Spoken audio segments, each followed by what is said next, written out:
دوستو، اب آئیے، میں چاہتا ہوں کہ بہت دیر ہم لوگ سنجیدگی کی چادر اوڑھ کر بیٹھے نہیں رہ سکتے، زندگی قہقہوں کا بھی نام ہے۔ تو آئیے، میں ایک ایسے شاعر سے ملاقات کرانے آپ کو جا رہا ہوں اس وقت کہ وہ شاعر لکھنؤ میں حضرت گنج کی سڑک پر ایک بار ٹہل رہا تھا، ایک بہت بڑا پینٹر آیا اور اس کے قدموں پر گر گیا۔ اس نے پوچھا کہ ارے صاحب، آپ اتنے مہان کلاکار، اتنے بڑے مصور، آپ میرے قدموں پر کیسے گر گئے؟ اس نے کہا صاحب، آپ کو دیکھ کے میرا ایک زندگی کا بہت بڑا مسئلہ حل ہو گیا۔ انہوں نے کہا کیا؟ اس نے کہا میں بہت دن سے جنات کی ایک تصویر بنانا چاہتا تھا، سمجھ میں نہیں آ رہا تھا کہ جنات کیسا ہوگا، آپ کو دیکھ کے وہ مسئلہ حل ہو گیا۔ ہمارے ڈائس پہ اس وقت جناتی برادری کے شاعر جناب عادل لکھنوی تشریف رکھتے ہیں۔ عادل صاحب تشریف لائیں اور اپنے مزاحیہ اور طنزیہ کلام سے نوازیں جناب عادل لکھنوی۔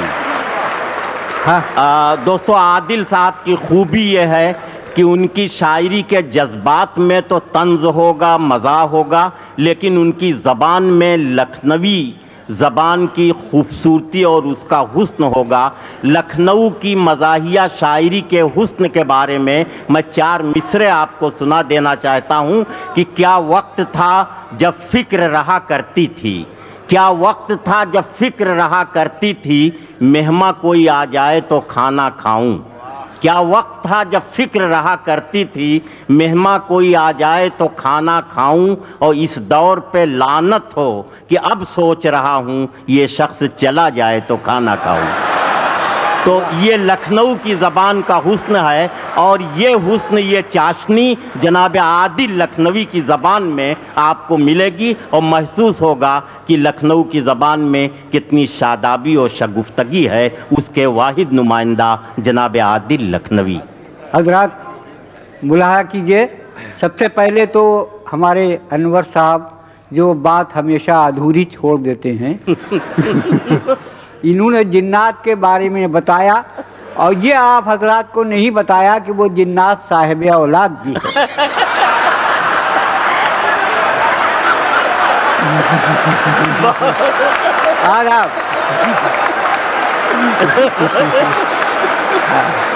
ملاحظہ کیجئے، شکریہ، ملاحظہ کیجئے، پیش کر رہا ہوں کہ میرے دل میں پیار ہے ایک سہم بالغ کی طرح۔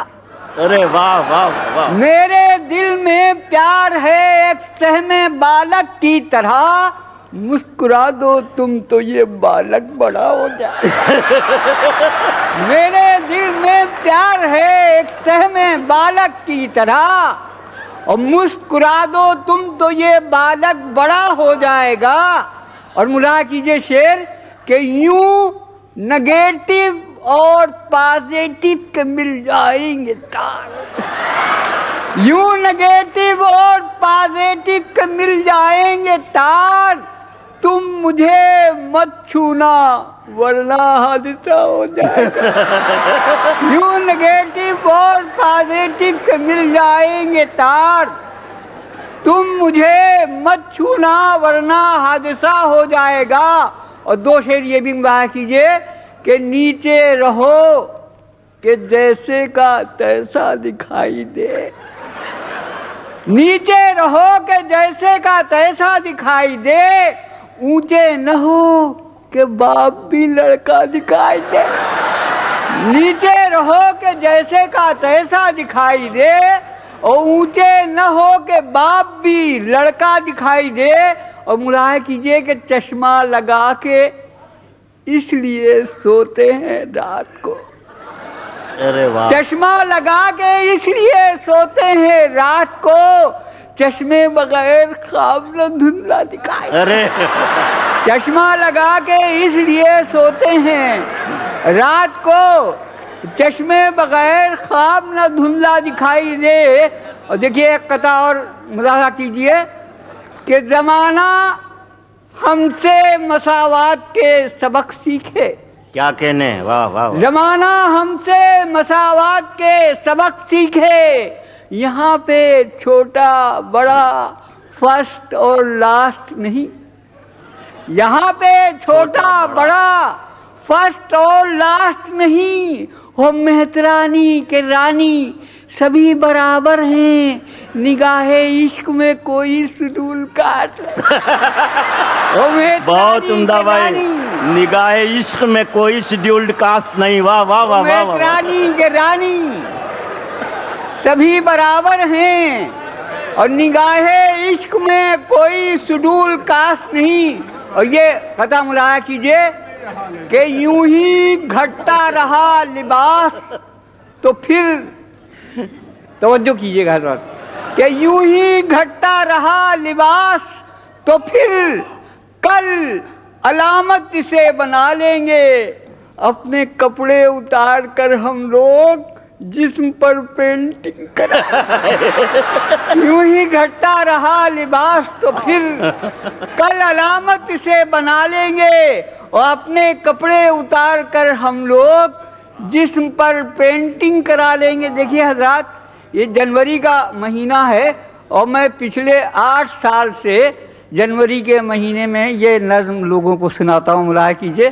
نئے سال کے عنوان سے شعر، ملاحظہ کیجئے، توجہ سے سنیے گا، بس یہ ملاحظہ کیجئے کہ نئے سال کی آہٹ سن کر ہستی ہے کوپل کوپل، بہت اچھا، نئے سال کی آہٹ سن کر ہستی ہے کوپل کوپل، ہم اپنے تنہا کمرے میں کھڑے ہوئے ہیں سر کے بل، ہم اپنے تنہا کمرے میں کھڑے ہوئے ہیں سر کے بل اور سوچ رہے ہیں نیا سال بھی شاید کہ ایسا ہوگا جیسی اپنی پوزیشن ہے بالکل ہی ویسا، سوچ رہے ہیں نیا سال بھی شاید کہ ایسا ہوگا جیسی اپنی پوزیشن ہے بالکل ہی ویسا ہوگا۔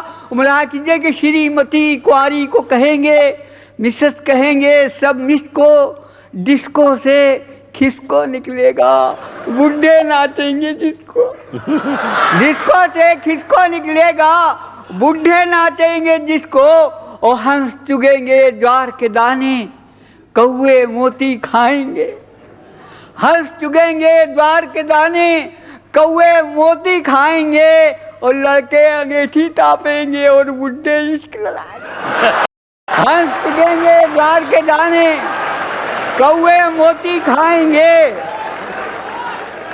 لڑکے انگیٹھی ٹاپیں گے اور بڈھے عشق لڑائیں گے۔ اور ملاحظہ کیجئے کہ ایسا ہوگا تو کیا جانے کیسا ہوگا، کیا کیا ہوگا، بیٹا باپ کہا جائے گا، باپ بیچارہ لڑکا ہوگا، بیٹا باپ کہا جائے گا، باپ بیچارہ لڑکا ہوگا اور پچھلی تہذیبوں کو الٹا کر کے لوگ اچھالیں گے، باپ کو آوارہ ٹھہرا کر بیٹے گھر سے نکالیں گے، پچھلی تہذیبوں کو الٹا کر کے لوگ اچھالیں گے، باپ کو آوارہ ٹھہرا کر بیٹے گھر سے نکالیں گے۔ لیکن ایسا ہو سکتا ہے کوئی کمرے میں گھس آئے ہم کو سیدھا کر دے تو یہ نیا سال سیدھا ہو، لیکن ایسا ہو سکتا ہے کوئی کمرے میں گھس آئے ہم کو سیدھا کر دے تو یہ نیا سال سیدھا ہو جائے۔ مجھے ایک ٹیلی فون آیا تھا کمرے میں یہاں ہوٹل میں، تو میں نے کہا ہلو، ان کا کون صاحب بول رہے ہیں؟ میں نے کہا میں عادل لکھنوی، کہنے کہ وہی سائیکل والے۔ تو میں یہ سوچ رہا ہوں کہ بہت ہی بوڑھا ہو گیا ہوں، میرے خیال سے جس زمانے میں میں یہاں آیا تھا اس زمانے کے بچے کم سے کم ادھیڑ تو ہو ہی گئے ہوں گے، اتنا عرصہ بیت چکا ہے۔ ملاحظہ کیجیے، دیکھیے نظم کہ ایک روز جا رہے تھے کہیں سائیکل سے ہم، کیا کہہ رہے؟ نہیں آپ کو نہیں، آپ کو۔ ارے یار تم بیچ میں گڑبڑ معلوم ہوتا ہے، ہم سب ہم ہی سے بول رہے ہیں، حالانکہ ہم اتنے خوبصورت نہیں ہیں۔ ملاحظہ کیجیے کہ ایک روز جا رہے تھے کہیں سائیکل سے ہم، اور پہنچے جو ایک موڑ پہ نازل ہوا ستم، اور پیڈل سے سائیکل کے جو پاؤں اکھڑ گئے، ہم جا کے ایک شوخ حسینہ سے لڑ، پیڈل سے سائیکل کے جو پاؤں اکھڑ گئے ہم جا کے ایک شوخ حسینہ سے لڑ گئے اور سنبھلی جو وہ تو ہتے سے فوراً اکھڑ گئی اور گویا ہوئی تو جیسے ہواؤں سے لڑ گئی. سنبھلی جو وہ تو ہتے سے فوراً اکھڑ گئی اور گویا ہوئی تو جیسے ہواؤں سے لڑ گئی. کہنے لگی کہ اندھے ہیں آتا نہیں نظر یہ حرکتیں جناب کی یہ ریچے معتبر. کہنے لگی کہ اندھے ہیں آتا نہیں نظر اور یہ حرکتیں جناب کی یہ ریشے معتبر. پھرتے ہیں کیا شریفوں کی صورت بنا کے آپ یوں عورتوں پہ گرتے ہیں داڑھی رکھا کے. پھرتے ہیں کیا شریفوں کی صورت بنا کے آپ اور یوں عورتوں پہ گرتے ہیں داڑھی رکھا کے آپ. ہم نے کہا کہ تھوک دو غصے کو نادنی سائیکل لڑی ہے تم سے یہ داڑھی لڑی نہیں. ہم نے کہا کہ تھوک دو غصے کو نادنی سائیکل لڑی ہے تم سے یہ داڑھی لڑی نہیں. داڑھی کا نام لے کے ہمیں کیوں ٹوکتی داڑھی کوئی بریک ہے سائیکل کو. شکریہ. ارے عادل صاحب عادل بھائی آؤ آئیے آئیے آئیے.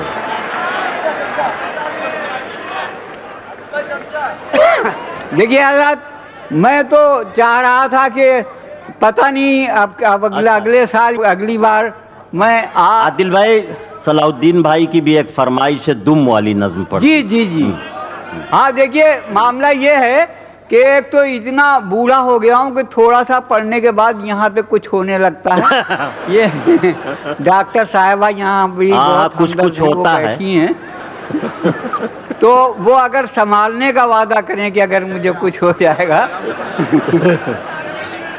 دیکھیے اور دوسری بات یہ ہے کہ یہ ہمارے جو انور جلال پوری نے مجھے اس وقت پکارا ہے جب آدمی دونوں ٹانگیں بھیج لیتا ہے. تو اس چکر میں بہت ہی گڑبڑ میں ہوں میں. پھر بھی اب اگر کوئی حادثہ ہو جائے تو اس کا میں ذمہ دار ہوں. ملاحظہ کیجیے. دیکھیے یہ صلاح الدین صاحب نے یہ نظم کی. اچھا کچھ ہوگا نہیں ویسے بڈھے بہت مضبوط اور چیمڑ ہوتے ہیں.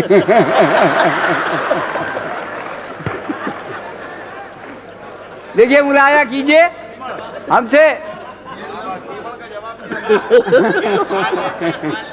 ملاحظہ کیجیے. دیکھیے میں یہ چاہ رہا ہوں کہ ایک چھوٹی سی نظم سنا کے آپ لوگوں سے معافی مانگ لوں. ابھی تھوڑی دیر پانی آنی پینے کے بعد اور پھر میں جوان ہوں گا انشاءاللہ.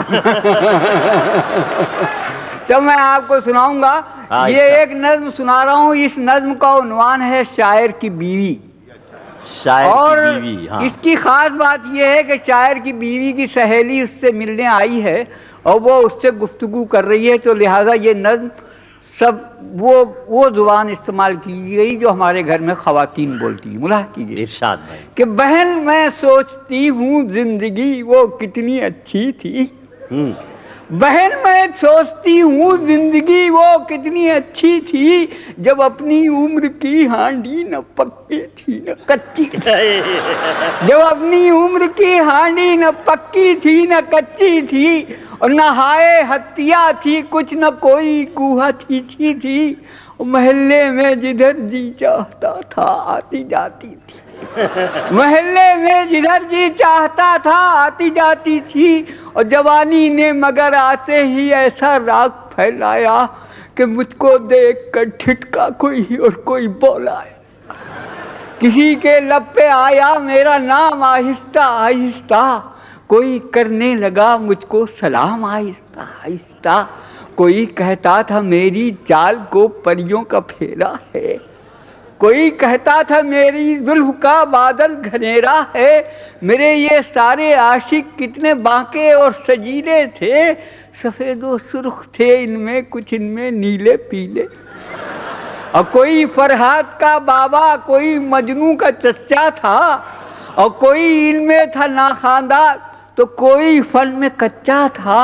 اور بڑے بوڑھے مگر جس وقت مجھ کو دیکھ لیتے تھے بڑی سنجیدگی سے اپنی آنکھیں سینک لیتے تھے، بڑے بوڑھے مگر جس وقت مجھ کو دیکھ لیتے تھے بڑی سنجیدگی سے اپنی آنکھیں سینک لیتے تھے۔ میرے ماں باپ نے میرے لیے جب غور فرمایا، خدا کی مار ہو ان کو موا شاعر پسند، خدا کی مار ہو ان کو موا شاعر پسند آیا، اور گھٹاؤں پر میرے بالوں کی بس مرتا ہے یہ شاعر، کبھی ایک بالٹی پانی نہیں بھرتا ہے یہ شاعر، گھٹاؤں پر میرے بالوں کی بس مرتا ہے یہ شاعر، کبھی ایک بالٹی پانی نہیں بھرتا ہے یہ شاعر، شفق کہتا ہے گالوں کو جو لب کو پھول کہتا ہے، وہ گھورے کے کنارے پھوس کے چھپر میں رہتا ہے، وہ گھورے کے کنارے